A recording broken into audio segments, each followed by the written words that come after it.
Yesterday I saw a change by Alone in the Rain. Summary. Inspired by prompt. Peter is unmasked on live television and everyone goes berserk. You've already heard this one, but here's the twist. He's wide-eyed, staring into the camera, frightened, but not because of his own safety. The first thing that comes out of his mouth is, "Someone, please protect my Aunt May." And the entirety of New York cries out simultaneously. Heroes and neighbors and fellow students rain down on the Parker house, ready to defend her.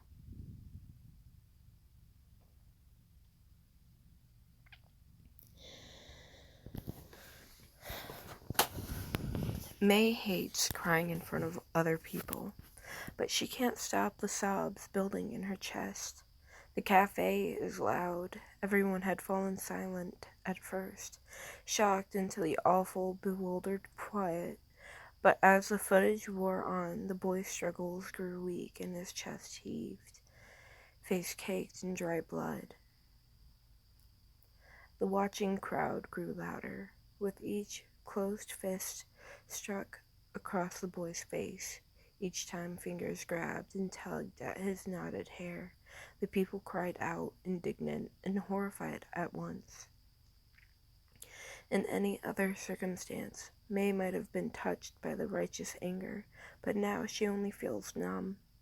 Her gaze is fixed on the feverish sheen on the teenager's sweaty face, his scrunched, embarrassed eyes, the red of his teeth and lips, where he'd bitten into the captor's hand and swallowed a mouthful of vicious, coppery blood. This is May's boy. This is Peter, chained and beaten. May's Peter. Of all the things May had expected from the busy lunch rush hour, this wasn't it. She thought she'd been having a nightmare when the TV in the corner of the cafe had crackled to life, and Spider-Man's unmasked face had swum into view. May presses her hands tightly against her mouth. She's shaking, sobbing, face blotchy and wet in the middle of the cafe. No one pays her any mind. They're all too enthralled by the image on screen. Say your name. Peter shows his red teeth to the person off screen. They sigh as if they're disappointed, as if they're going to get any other reaction from May's brave, unwavering boy. "We'd stop hitting you if you cooperated." "I'm just offended, is all," Peter says in that snarky hero voice May doesn't get to hear very often. His teeth are bared in a smile rather than a snarl now. "I got all prettied up for you, and you forgot my name mid-date? That's rude." "Is what it is. You've got me thinking you're uninterested or something." The slap is open-handed. The sound echoes through the cafe's old TV, and May flinches with her entire body. A bitten-off shout comes from her left. When May's eyes skitter away from the image of her panting nephew, she spots a construction worker, presumably on his lunch break, hunched over a table. His hands are balled into fists, every line of his body tightly wound, eyes burning up at the TV. She casts another glance around the room. Everyone is similarly tense, pulled taut by disgust or horror or shock or anger. May has never seen an angrier crowd. "I thought you wanted me to talk," Peter says loudly, and May's gaze snaps back to her baby. "Giving me mixed signals here, man. Say your name. Say it." Peter pretends to think about it, mouth screwed up, eyes flicking to the ceiling in mock contemplation. He says at last. "Nah, I don't think I will." A hand snakes out, and fists in his hair. A whine escapes the teenager's throat. slipped out involuntarily as the vulnerable column of his neck is exposed to the camera. Enough games. We're going to be kind if you cooperated. But it seems you're too stupid to go down without some stupid remark, Peter. Peter's eyes snap open. He tries to dislodge the hand from his hair, but he only manages to shake the chains binding him. The fist tugs him closer, pulls tighter, offering no reprieve. I'm not. Yes, you are, says the man off screen. Peter Benjamin Parker, age 16, attending Midtown High School, living in Forest Hills, Queens. Spiderman is a born and bred New Yorker. I think no one is surprised. Please, Peter says. We offered you mercy, Peter. You denied it. New York watched you deny it. I didn't. I'm not. I think that's enough. We don't need to do anything more. The criminal underbelly will do the rest. Heavy off-screen footsteps, the clanking of chains. The camera wobbles as someone fiddles with it. Peter recoils in his bindings. His eyes are wide, his shoulders stiff. His mouth falls open to take in shallow, rattling breaths. Say goodbye to the camera, Peter.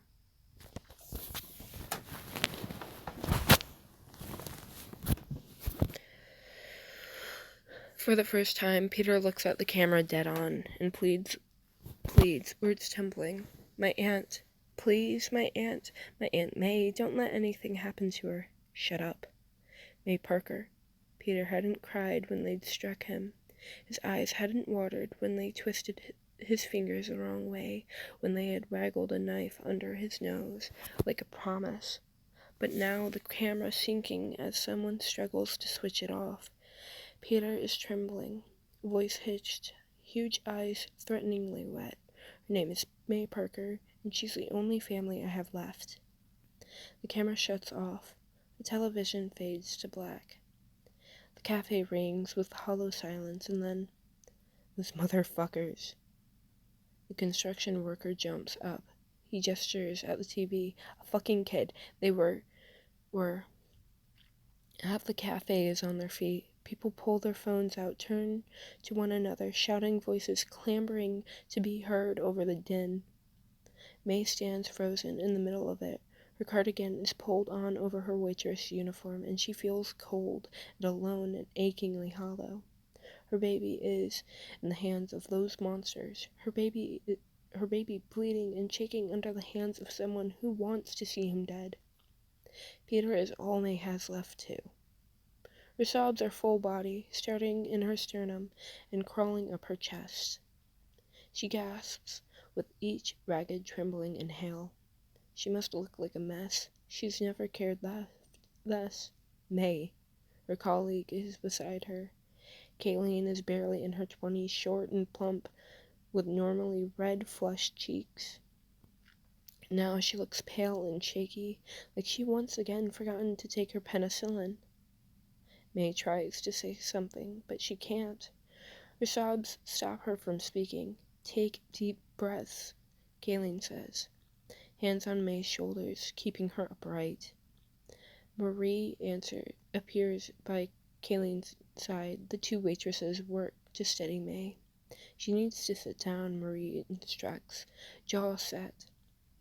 She turns to the neighboring table where a group of college kids are standing. They're all staring at May. We need a seat. Oh, yeah, yes. A boy jumps out of his seat, dragging it to May's side. He looks barely out of his teens, red hair coiffed and gelled, a worried slant to his lips. Here, surrounded by people decades younger than her, May is only reminded of Peter. Her sobs deepen. She collapses into the seat, legs unable to hold her up. Kayleen's hands tingle in hers. May, you need to calm down.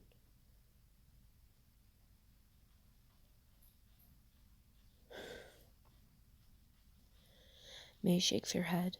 Marie takes her other hand. The college students are still staring. Hey, Businessman shouts over the messy array of seats and tables. Just because there's more superhero drama doesn't mean the day stops still. Impatient fingers are snapped at the trio of waitresses. My lunch break finishes soon. Are you paid to stand around or actually take some orders? Hey, have some respect, demands the redhead boy who'd given May his seat.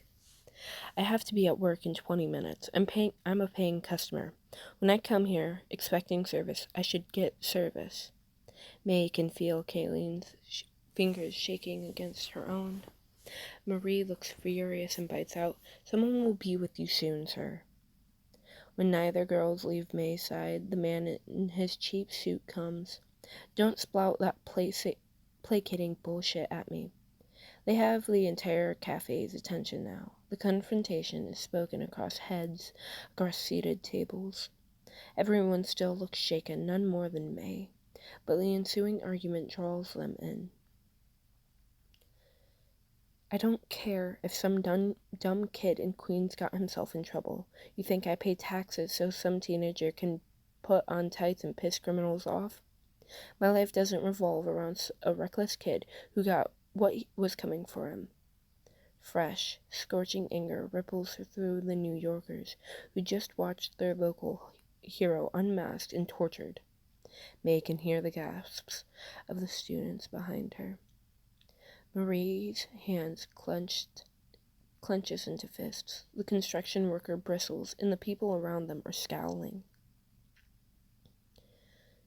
But it's May who stands up on wobbly legs. It's May, face still blotchy and red, voice a shaking wild thing, that looks this man in the eye and says, "How dare you?" "May," Kayleen tries, springing up. "He doesn't know what he's saying." "No," May agrees. "He doesn't." The man's eyes roll beneath his flattened hair. May grits her teeth. A teenage boy who has given so much to protect this city, the city you live in, was just beaten and tortured. He worked so hard to make some kind of difference. He's kind and strong, and he's... Her anger fizzles out. The grief is back. A familiar friend pressing wet, prickling tears in her eyes, making her voice crack. "He's just a boy. Peter's just a boy." "May," Kaylin cries, hands fluttering. "Nobody cares about your lunch break, or your irrelevant office job, or how important you think you are," May says. Her words crackle and drip under her tears and tremble with blistering protective rage. "You have no right to talk to my kid like that. About my kid like that." She chokes on a sob. There are so many people staring now. The businessman looks at her like he's been struck, mouth opening and closing like a fish. If it were any other time, May would be embarrassed about crying so openly and so furiously in front of a crowd, making a spectacle, Ben would say. The red-headed boy steps forward. He wets his lips and asks, "Ma'am, are you May Parker?" May jerks her head in a nod. The redhead looks to his friends. They look back, mouths open.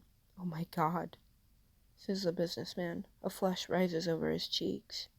Customers scoot away from him as though he's contaminated, filthy. He ducks his head under the reproving stares.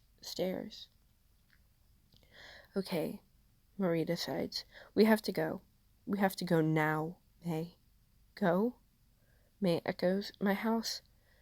Marie grabs her shoulder tightly. "May, do not go home." "I don't have anywhere else.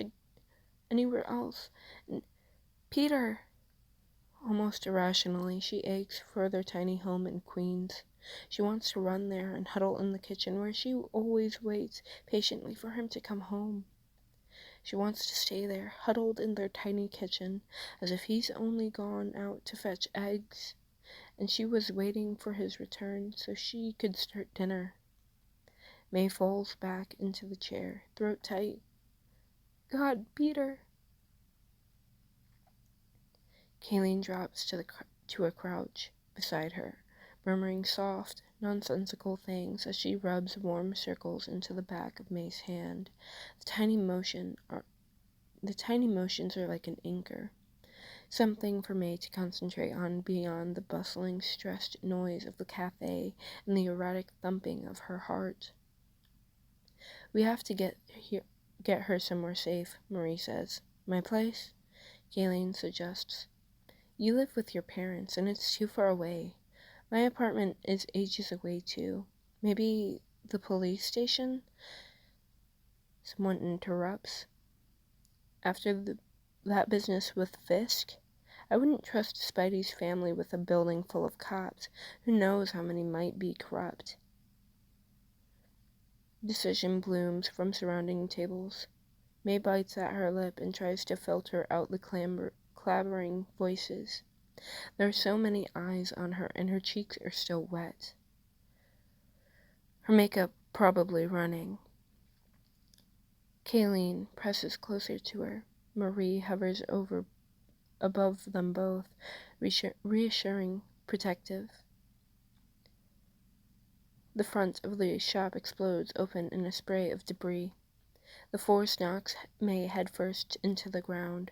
Her temple collides with the cafe's hard tiled floor. Broken wood blankets her legs. When she wobbles to her elbows, shifting beneath the shards of furniture, blood drips into her eyes. The world tilts, spins. It's been years since May had a concussion this violent. A hand grabs her by the elbow, tugging her to her feet. She's shoved, guided past the scrambling masses of people, past the half-destroyed cafe counter, past the obnoxious flares of yellow and red towering over the wreckage. Shocker. She'll find out later, and out into the... Shocker. She'll find out later. And out into the New York sunlight. Her white tennis shoes aren't meant to run in a disoriented sprint, but May has no choice. She's caught in a stampede of panicking bodies, lost in the chaos. Strong hands grip onto her forearms, keeping her up. She lifts to one side, wheezing into someone's chest. Her legs are swept up from under her as she passes out. She wakes up to the soft hum of the radio. Her back is slack against cheap cotton sheets. The pillow wedged under her cheek smells faintly of vodka. She's awake. May blinks up at the trio of nervous young adults staring intently down at her. She rubs grit out of her eyes, wets her lips, and mutters, "Why does my pillow smell like vodka?" One of them colors and buries his burning cheeks in his hands. From behind his fingers he blurts, "Oh my God, Mrs. Parker. We had this party a few nights ago and I forgot to wash my sheets. I'm so sorry." May might be disoriented with a headache pounding behind her eyes, and she knows how to handle teenagers. She takes his hand, patting it gently. "It's all right. I was the same when I was your age." The bed she's sitting on is a high bunk bed. The room is tiny, hardly half the size of May's bedroom, cluttered with dirty laundry. A desk shoved against the back wall. The window is shut, curtains pulled firmly shut. The only light comes from the Christmas lights that drip from the bunk bed's metal frame. It illuminates the glossy sheen of laminated posters, of cans piled up in the wired trash can, of the awe shining in the kids before her. She struggles to sit up. The bed springs groan under her shifted weight. "Mrs. Parker, you still have a concussion. You should rest." May fixes her best unimpressed look at the girl. She ducks under it, fringe peeking into her eyes. Startlingly, it reminds her of Peter. Where am I? Okay. You all seem to know who I am, she begins, but I don't know who any of you are. They straighten up. The girl in the middle, dark hair and dark skin and dark, glistening eyes, wearing a bright orange sweater, announces, I'm Elizabeth. Trey, volunteers the boy whose pillow reeks of vodka. Cheeks still flushed, hair cropped short. The girl with the fringe and a Batman shirt fiddles with her hands, nervous under May's assessing stare. Elizabeth II, she says. Everyone calls me Liz, though. So Elizabeth and I aren't mixed up. And this is your dorm room? May guesses. Mine and Sean's, Trey says. A red-headed friend. He and Mick have gone out. The construction worker who saved up. I hope you don't mind waking up here. It was too dangerous outside. Every criminal in the city is after you, Liz says, apologetic, because of Peter.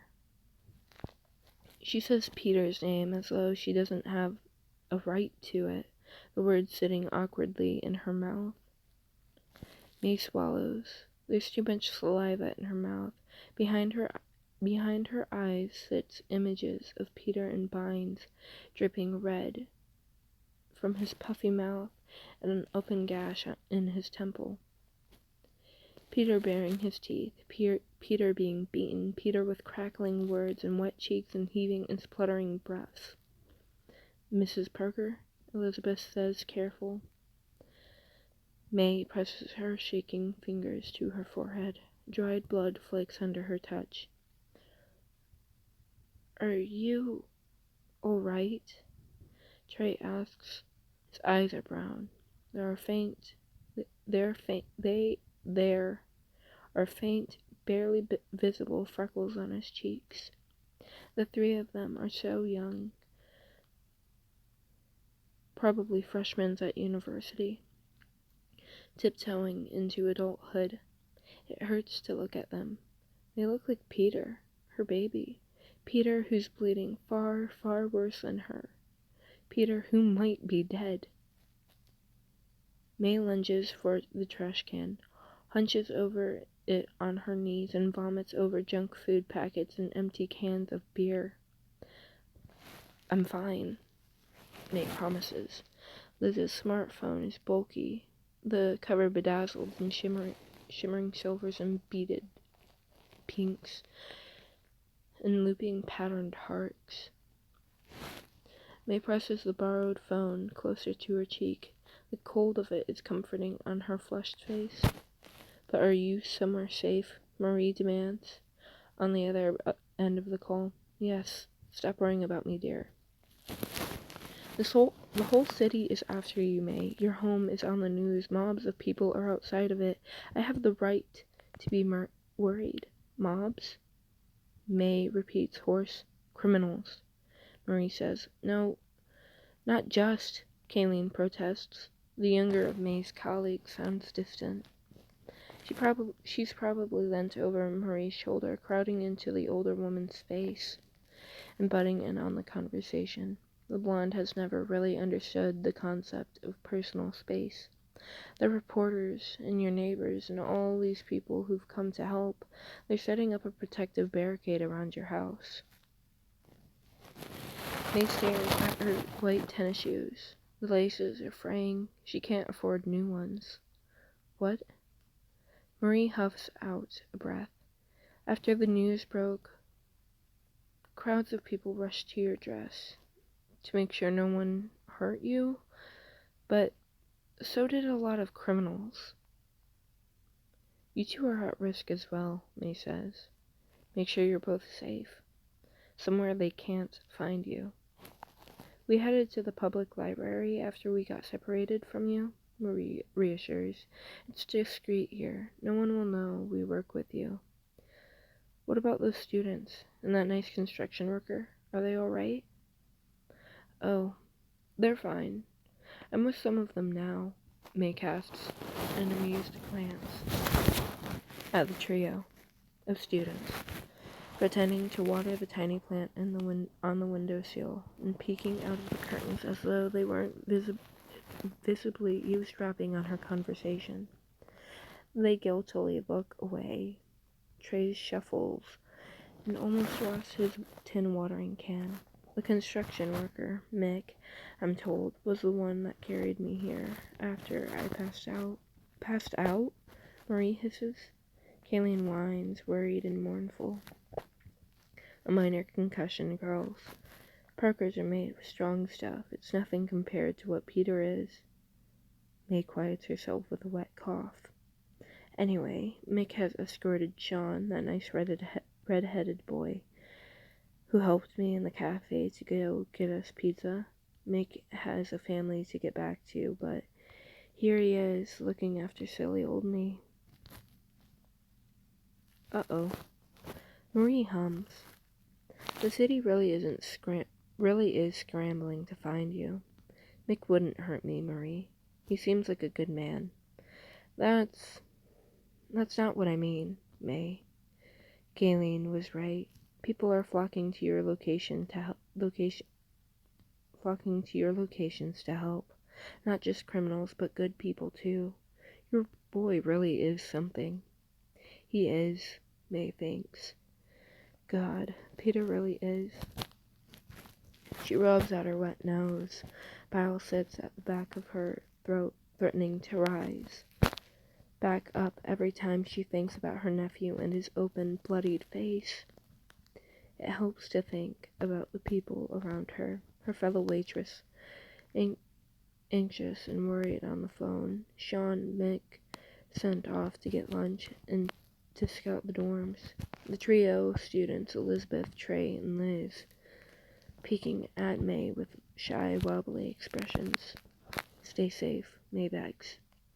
We will, Marie says. You look after yourself, May. Keep yourself out of harm's way. For Peter, he's going to need you when he comes back. We're technically not supposed to keep pets, Liz explains. Her socked feet are curled underneath her. Cheeks resting on her knees.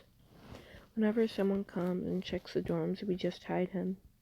He's cute, May says. Not many people think that. On the cramped desk sits an empty fish tank, piled with dried grass and sand. Atop a fake log, a tarantula is sprawled. It blinks, its many eyes at May's blotchy face.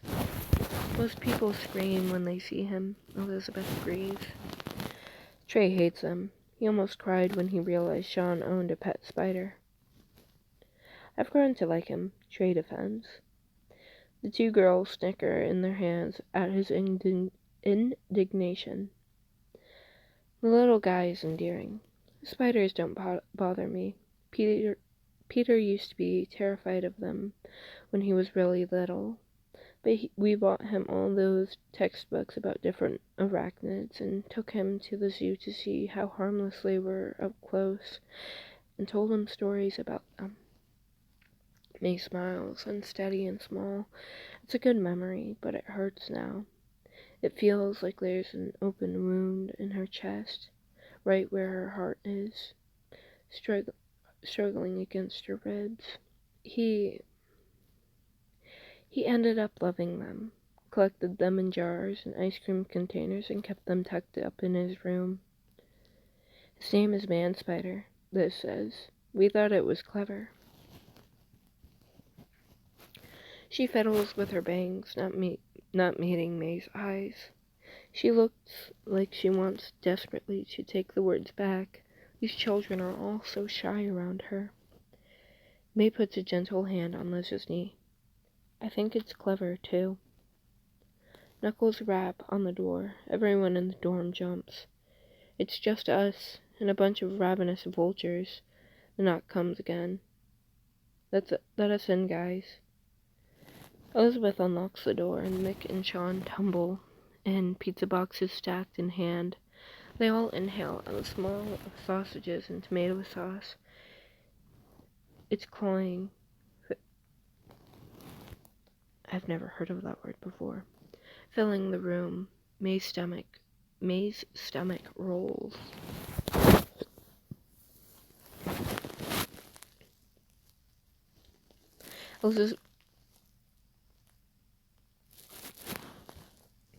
Trey grabs a stick of garlic bread and thrusts it in the air. They return, victorious. Trey, help us with these before we drop them, Sean says. The redhead's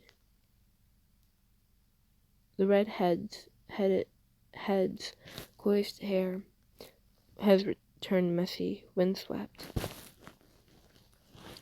He smiles, genuine and toothy, at May. Heads peek around the corner of the dorm's doorway. A dozen big eyes peer at May. Hello, May says, a touch awkward. Hungry? We don't have enough to share, Sean says. Sean, May admonishes. Sean goes red under her disapproval. Elizabeth glares at the young students crowding the doorway. They skitter under the heat of her eyes. You're not here for pizza, Miss Parker. They're here to see Spiderman's family. Go on, shoo. She waves, her hands at them. The crowd disperses, grumbling and complaining but shuffling away. Mick shuts the door firmly. It locks with a click. They really are vultures, Mick grumbles. His shoulders are broad, with his high-vis shirt still dusty from a day's work. He dwarves the cramped dorm room with his presence. May finds reassurance from him nonetheless. It's nice to have another adult around, surrounded by 4 students barely out of their teens. Thank you for getting lunch, May says, and for carrying me here after I passed out. Mick shrugs, uncomfortable. The 4 teenagers arrange themselves in a semicircle. The pizza boxes are open in the middle. His long body folds down, cross-legged, next to Trey. The student is almost half the man's size. Mick accepts a slice of pepperoni pizza with a nod.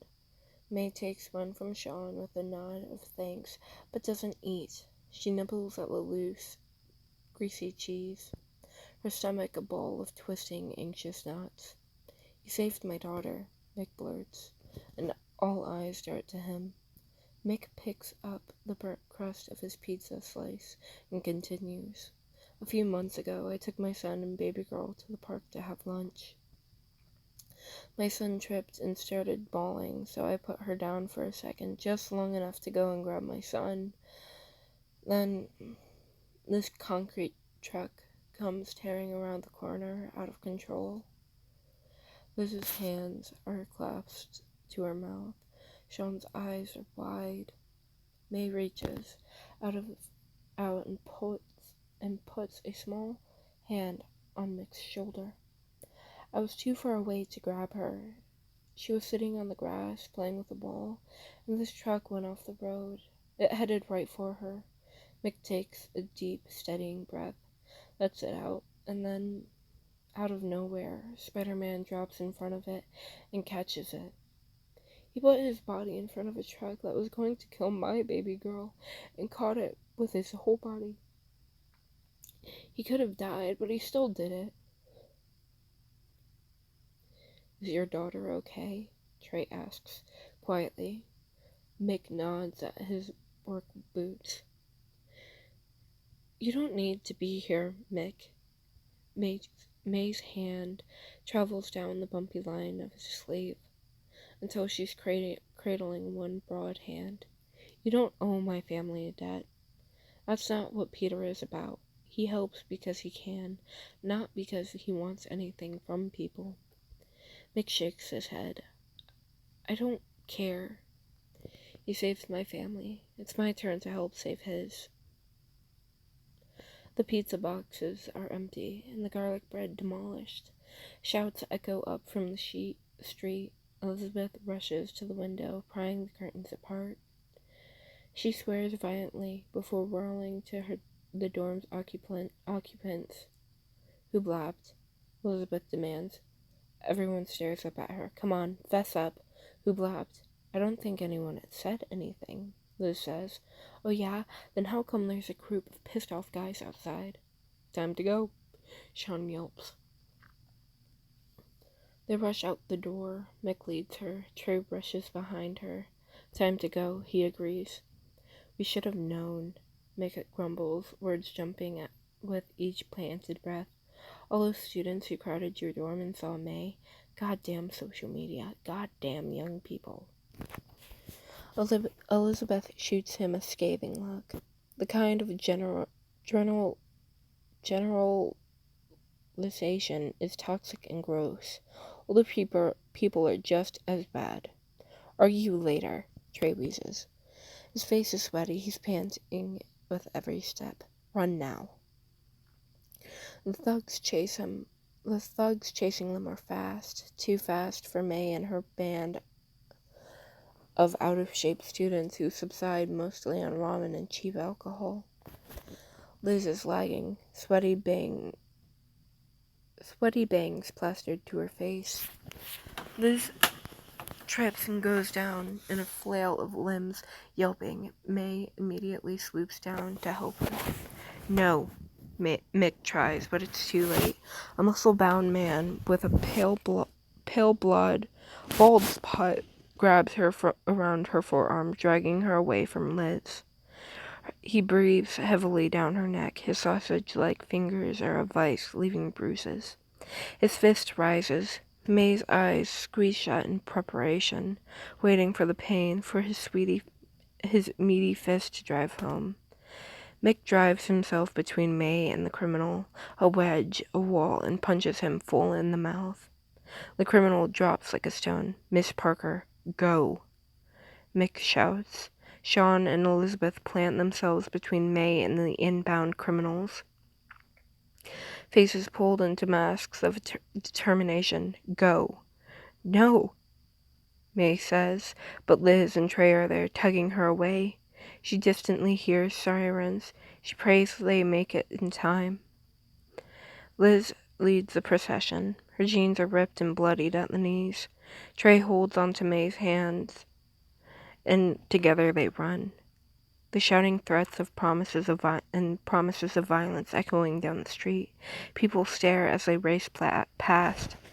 The air crackles. Electro rises in the sky. May has only ever seen him on TV. Looking at him up close is like glimpsing the sun. Too bright to look directly at, leaving black dots dancing in her vision. Shit, Liz says. Trey gulps, shrinking into his hoodie like a turtle sinking into a shell. May Parker. I saw your nephew on the news earlier, Electro says, a smile flicks along his face. It's difficult to make out around the squirming veins of energy that engulfs his features. I hope he dies slow.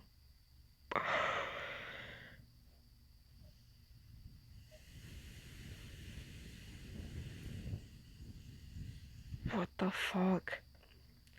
The sound May makes in the back of her throat is inhuman. Electra reaches out a hand like he's going to help her up. Electricity crackles, glows, the villain's smile widens. May wonders how Peter can do this every night, can face people like this, who have power and death racing through their blood, who smile with their teeth like they want to eat her whole. A man in a rumpled business shirt stands at the opening of a subway station. He braces at the top of the sloping stairs, waving his hands frantically in the air and calling, Miss Parker, this way. Electro fires a burst of blue lightning. Liz pushes May and Trey towards the subway station, but falls, skittering to the ground. Liz, May says. She tries to help her up once again, but Trey pulls her bodily toward the subway station. Trey pulls them to the businessman as she watches Liz tear off in the opposite direction, ducking into the safety of a long alleyway. Only then does May go loose and compliant, letting the businessman usher them down the steps of the sunlight out of the sunlight and into a cramped space of a subway station. Normally, you have to fight to board the train at this hour. Normally, you have to fight not to be pushed over by the masses trying to cram onto the train. But today, in the artificially lit station full of busy people, the crowded train waiting with open doors, that doesn't happen. Today, the stranger in his wrinkled suit and his sweat-damp hair cups his hands to his mouth and yells across the sea of people, "We've got May Parker here." The noise dims, heads turn, and then, like the great parting of the sea, people step back. May sees a teenage girl grab onto her friends and tug them back. She sees a tall, towering man in a high-vis polo shirt and dusty boots step back, quieted by her presence. She sees aching, tired people who have worked all day, who are desperate to get home, give up their place on their train for her. May Parker has lived in New York City most of her life. She has never witnessed something quite like this. Not up close. Not like this. There's a lump in her throat. Trey grabs her wrist, drags her into the train, and she chokes on hot tears. She receives a half-dozen nods, quiet motions of acknowledgement. She tries to return the stares of so many people and flounders around the wetness in her throat prickling in her eyes and lets the teenage boy pull her into the safety of a waiting train. Electro lurks outside the street. He might hunt down Liz. He might hunt down the crowd full of people, but she knows Electro and all of the criminals in the giant city would kill her if she stayed. They board the train, and a young woman gives up her seat. May takes in the stranger's kind smile, her Avengers t-shirt, and muffles a sob into her palm. Trey flutters above her. Mrs. Parker, are you okay? I keep crying today. She scolds herself. She wipes at her eyes and tries to steady her jittering breathing. I'm sorry. I can't seem to stop. And I keep making trouble for people. The elderly woman in the seat opposite May has soft eyes and a calm voice. She leans in, elbows on her knees, and tells May, "I think that's understandable." Trey nods his agreement. The people standing around the train carriage all pretend not to stare openly, but their gazes keep trailing to her. The people either side of her are biting at their lips. May swallows. She asks the opposite woman, Is my face everywhere now?" May expects an apologetic grimace. She doesn't expect an earnest nod. Everyone wants to know if you're safe, Mrs. Parker. And Peter? I'm not sure. They're searching, promises a man on May's left. His earphones have been pulled out and dangling around the collar of his plaid shirt. He too looks earnest. The Avengers have gotten involved. A man hanging on the handrails nod. The Fantastic Four or two. Johnny Storm was pretty upset. I heard kid looked like he was going to cry when I saw him on the news. Johnny? May murmurs. He and Peter are very close. Tears are back. She can feel them prick at her eyes, press wetly at the back of her throat, and stick in her lashes.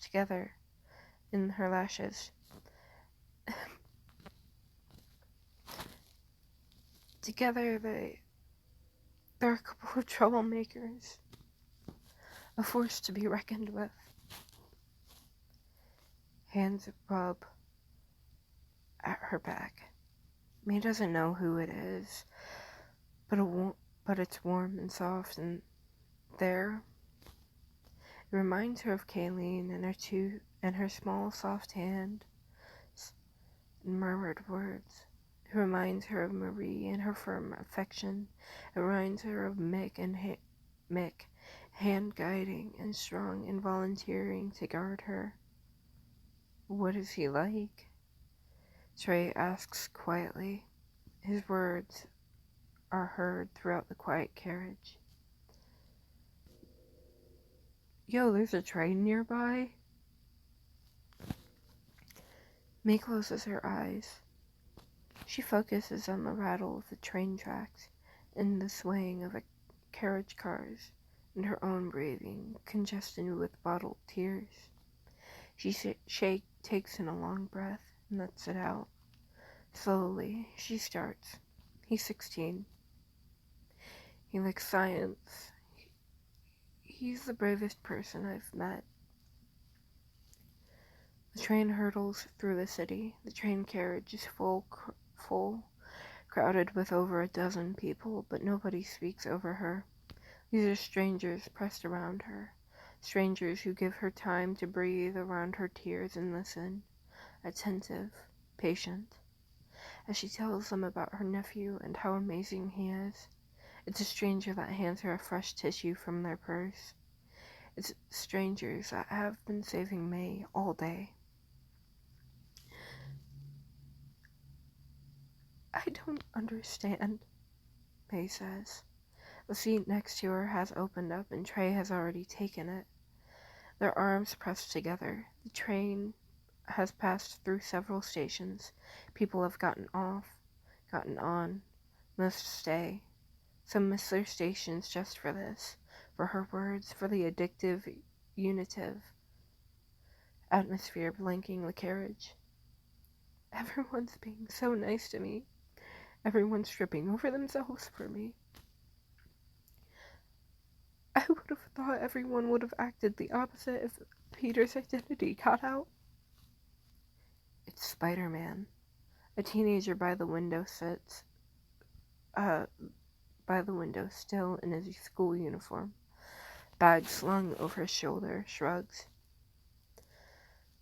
As though it's obvious. It's not to May. He's as much as a part of New York as Central Park or Greasy Pizza or bad traffic. The elderly woman who sits across from May, who's sat there since May first boarded, who looks at her with those gentle, understanding eyes, says, "He's looked after the city. It's high time the city's looked after him and his family." Agreement ripples through the carriage. The bearded man's maze lift says, "Amen to that." Trey wets his lips. I know a lot of people who want to give back, you know? There's only so many posters we can make, or supportive shirts we can buy, or dumb pet spiders we can name after heroes. We finally get a chance to help, and you can bet we're going to take that chance. If we can help, you can bet we're going to. You sound like him, May chokes out. You all sound like Peter. The train shudders to a stop.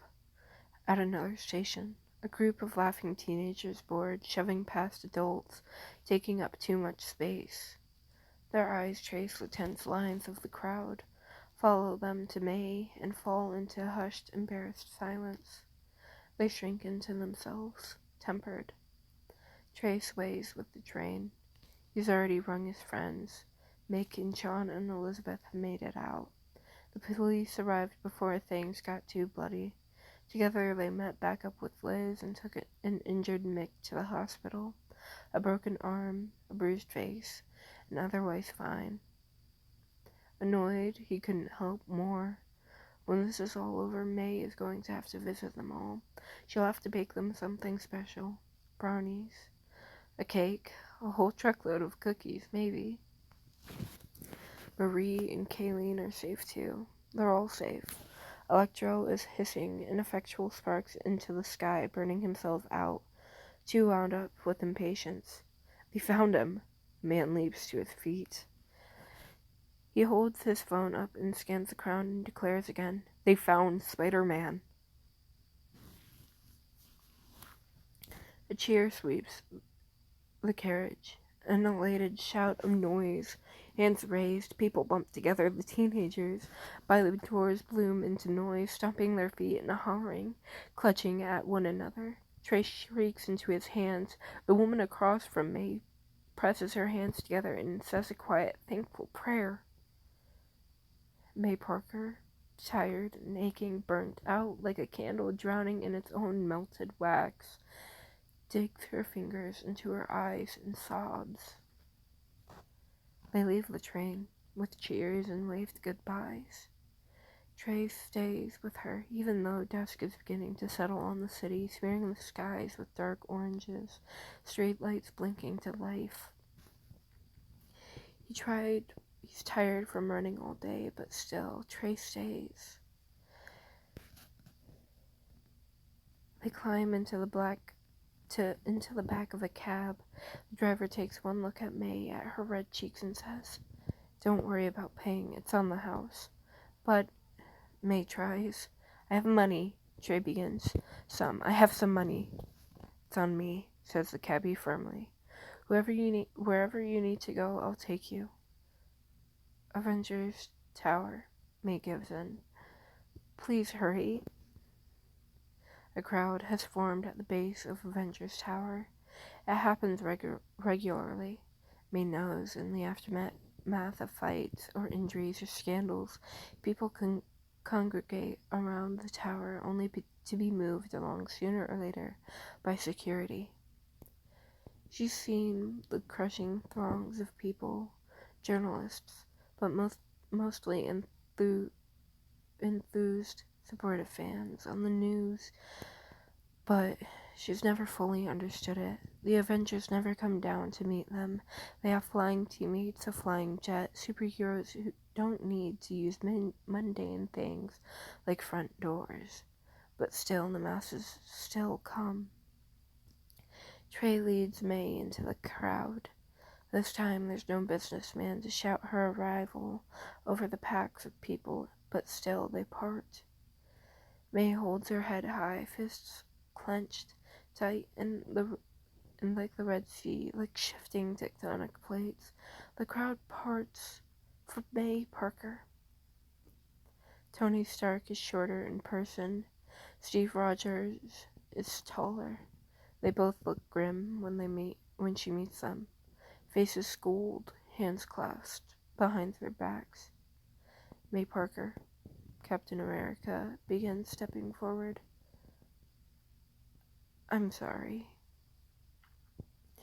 "Where is he?" May says. Trey is freaking out behind her. Gone rubbery in the presence of two Avengers, May doesn't notice. Steve clears his throat. "Ma'am."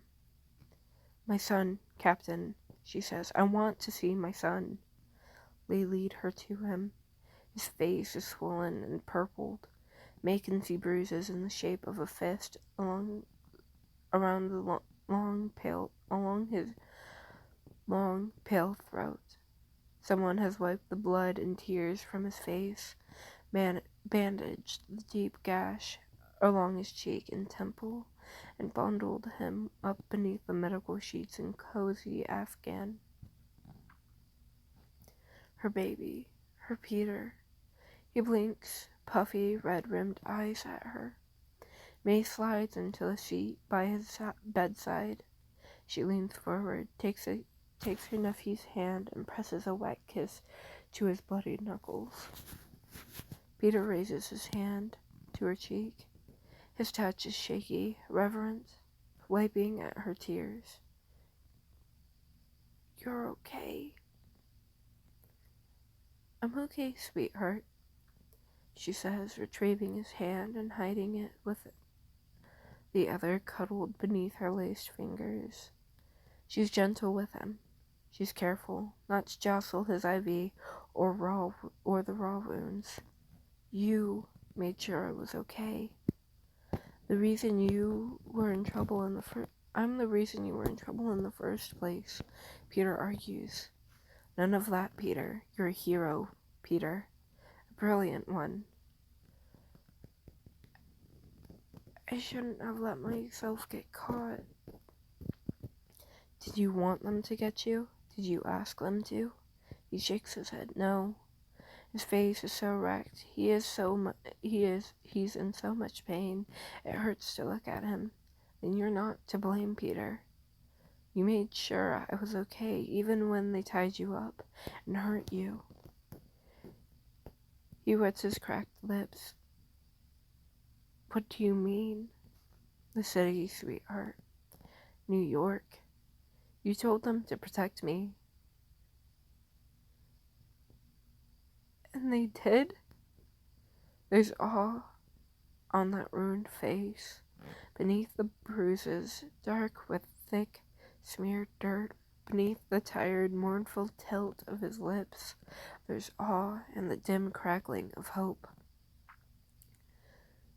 They did, May promises. Dozens and dozens of people, Peter. The girls I worked with, a man whose daughter you saved, a handful of students that remind me of you. One of them, Trey, is outside. You have to meet him. He's a big fan. Slowly, gently, May cradles Peter's sore face in her hands. Her gaze is steady. This city saved me, Peter. This city made sure I was okay because of you.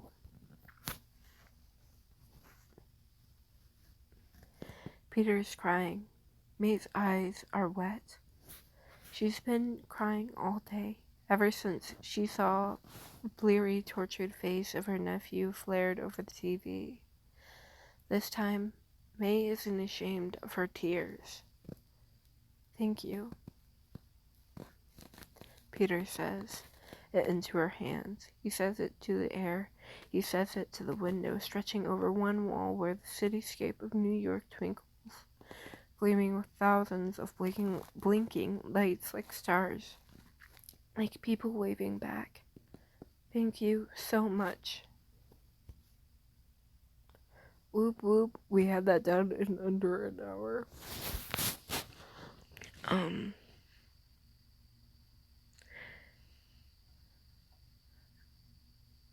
I know I haven't posted in a year, but this year has been crazy. Well, has it been a year? It might have been a year. Give me a minute. I'm going to check something. Okay, so apparently it's been 7 months. Someone has asked me to... What's the word I'm looking for? There is one that someone is asking me to update, but... Oh good, that's still up. I thought that was, kicked off. Could have sworn it was.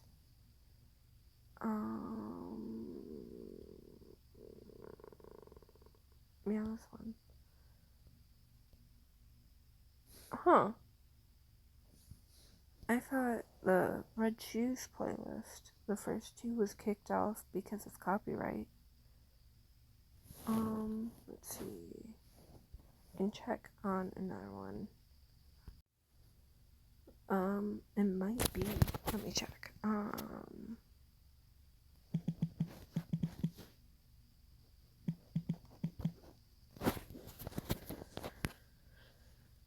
See how I'm not subscribed to my own thing? Very demure.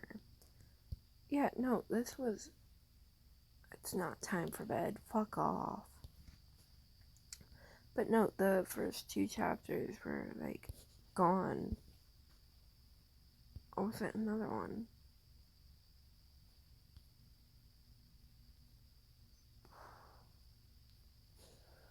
Okay, so I guess it was, Oh yeah, The Complicated Creations by Sierra Fells. Yeah, that's not me. I just really like it, and she didn't have a specific playlist for it, I don't think. I meant to remove that. Where's chapter 10? What?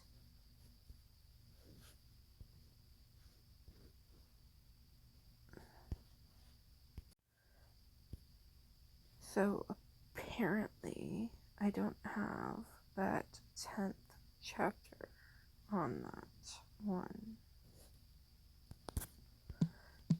But I was gone for like a year. Thank you for being so patient. Anyways, I was gone for about a year. And did I upload on my birthday? I think I uploaded near or on my birthday. Anyways, I'm sorry I've been gone so long. I'm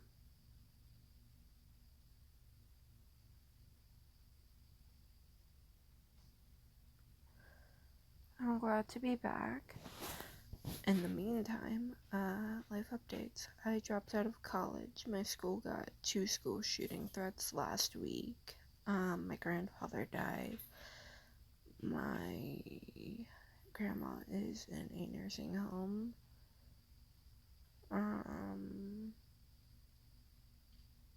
My nanny is living with her daughter. Let's see.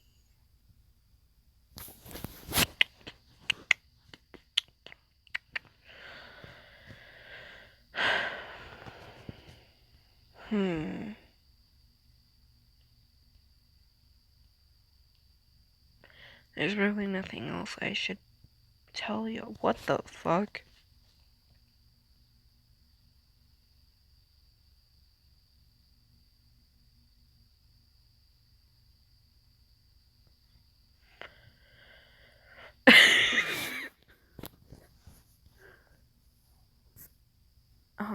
Okay.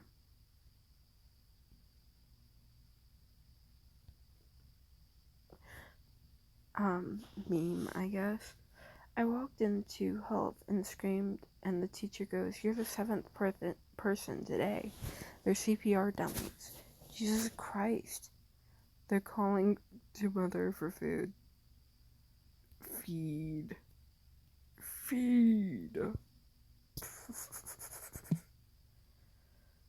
I love my life. Happy, okay. Happy Suicide Awareness Month, my guys. Have a good day.